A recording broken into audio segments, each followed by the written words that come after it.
Kailash there, Lake Manasarovar here. Welcome back, my friends, ladies and gentlemen. I'm back for the last time here in Manasarovar, on the banks of Manasarovar, maybe 500 meters away from the actual lake itself, recording one last video before I go back to the Chinese border and ultimately back to Kathmandu, back home.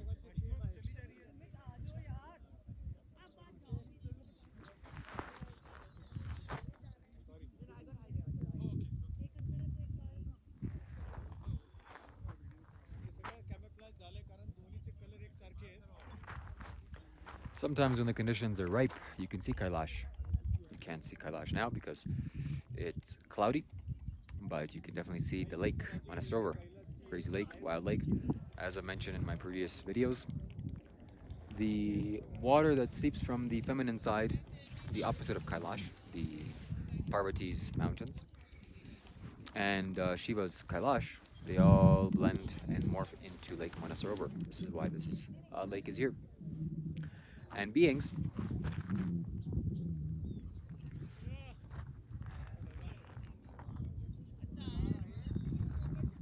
this is an airport of some kind of spiritual beings, whatever that they're doing here. I don't know, and quite frankly, I don't care.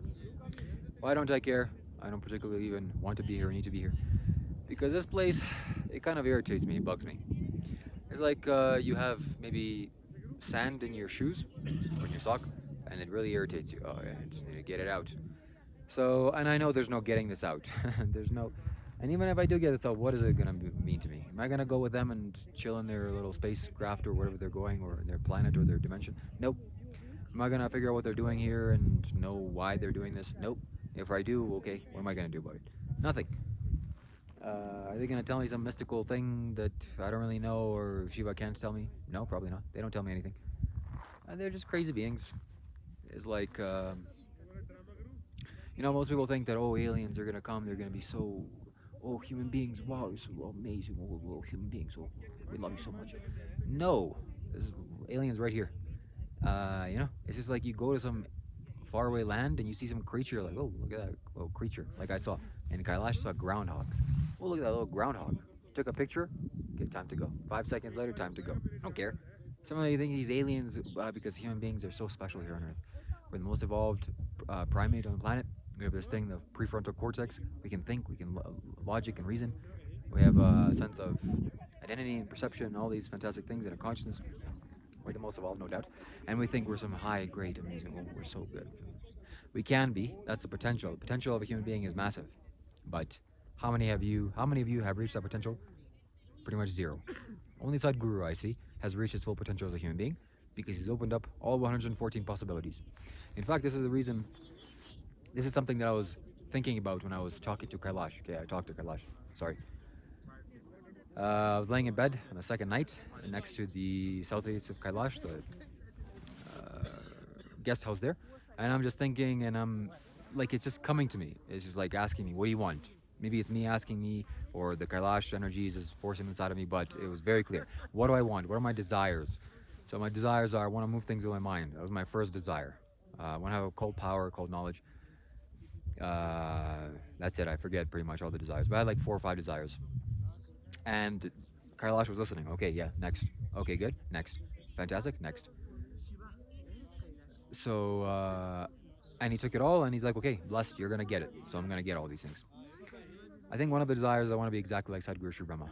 And then after this whole thing finished, I realized what I actually wanted and why this is bothering me, why life is bothering me so much. What? I thought you were spiritual, Shiva. I thought you were so happy and blissful. No, life is bothering me. It's bothering me. What is bothering me? It's not like bothering me like, I don't know, a loud noise in the morning time. That's a little bit, not like that, not that severe, but just a little bit. It's there. What is it there?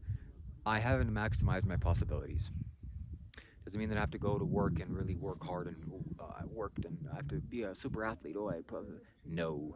Okay, you put me in a prison cell. I'll maximize my possibilities there because it's to do with me, my human self.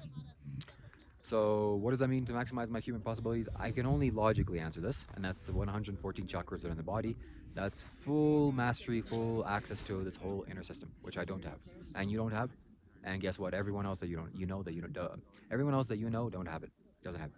Sadhguru has it. At least that's what I believe. That's what I faith in.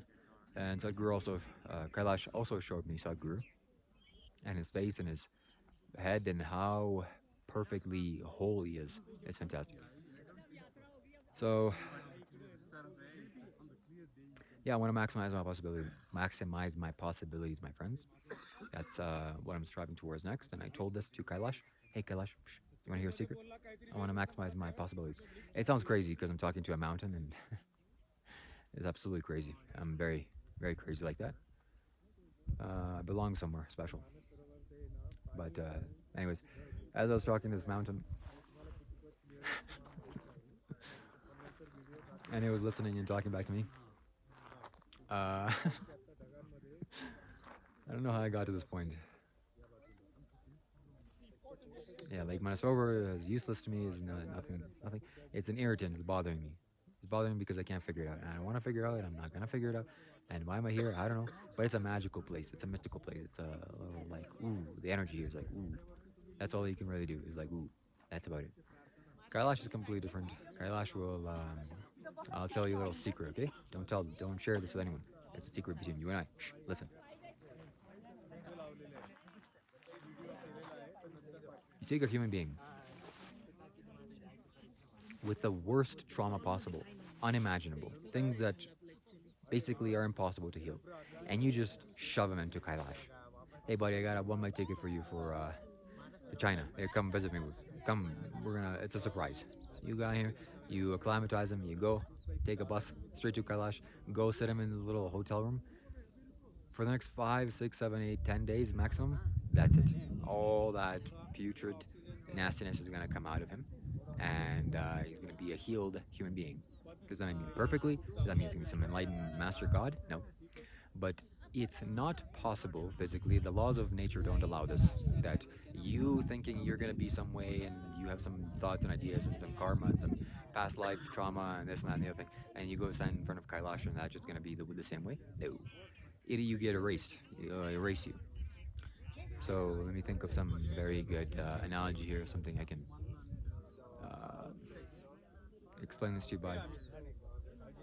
I mean, it's just like that. This mountain is forcing you to change. It's a forceful thing. You can't help but to change. Change into what? More normal human being. It's like right now you're abnormal. You're insane. Yes, you are. You're insane. Not like me. I'm insane energy wise. I'm intense and alive and ecstatic and mystical and magical and wonderful and profound. But you, on the other hand, you think you're normal, but in actuality, you're you're uptight. That's a very way of saying it, uptight. And you think you're gonna be uptight and in Kailash? No one has ever done that before in their lives. You would be the first. You would break the laws of nature or the laws of physics. So it can't happen. Uh, so I hope you go there. I hope you get to experience this. It'll change you. It's a massive force for change. That's what it does.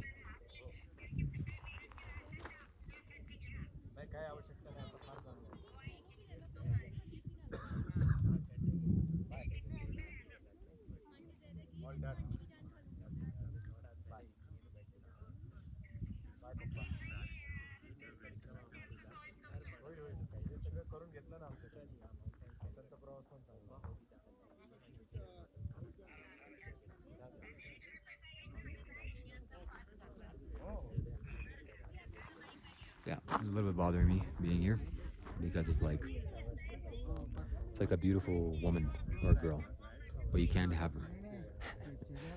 Beauty is an illusion, actually, but you can't have her with some beautiful person. You can't have them. You know you can't. And so what? You just kind of go back and forth with your desire. But similarly with this, it's you can't have this. It's not nothing. Nothing's gonna come to the conclusion. We're just here in a magical place, see some aliens land, and go back. And you think they care about you? No. This is we don't care about ants. Like I'm sure there's some ants crawling around this land. I don't know. Oh my god, look at that! Ants. Whoa. Let's. I'm the most advanced life form on this planet, at least in the physical sense, and I'm gonna go and deal with these little like 100 billion years it'll take them to get to me. Why would I waste my time? It's not even a waste of time. It's just like okay, it's there. Similarly with these beings, no one cares. No one cares about you. That's the point. Well, Kailash cares about you very deeply, and that's why you should go here.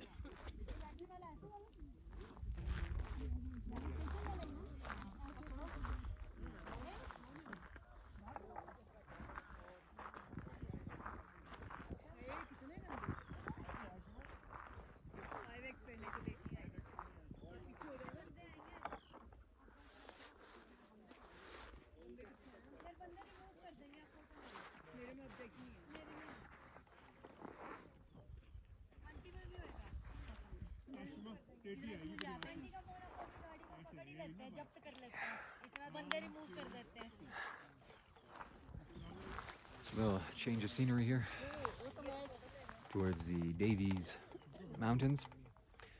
Devi, Parvati, was a human being. She wasn't some alien like Shiva was. But she consecrated these mountains, or they reverberate with her energy. As I was driving here with the bus, the first time I saw these mountains, they were something to it. That's all I could say, something to it. I didn't know anything about them, and no one told me anything logically, oh, this is this or this is that, but they looked a certain way, and well, that's just how I perceive things. Afterwards today, actually, someone told me this is Parvati's Mountains, is the feminine counterpart of Kailash, and it makes sense perfectly because the geometry has to align. Shiva's not some random nobody.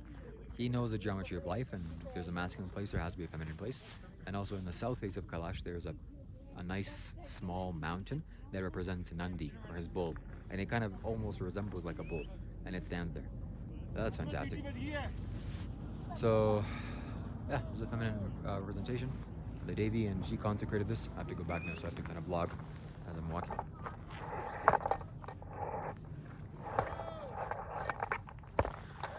So she consecrated this place, these mountains.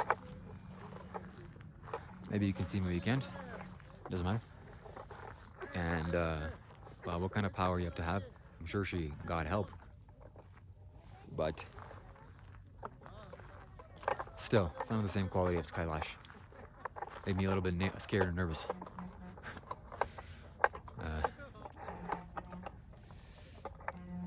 Yeah. Well, that's it, my friends. I don't really know what else to say. One day I'll reach there. One day I want to go there and see what that place is like. The Devi's Mountains. All in due time. I can't force myself into these things because it's like food is good and healthy food is good, but if you put too much good food inside of your stomach bag, it turns not so good. Similarly with this.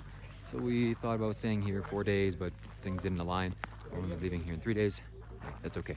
I got what I needed. I touched Kailash with my physical body. I know what that place is. I know what it feels like. That'll never leave me, never exit from me. And this is the end.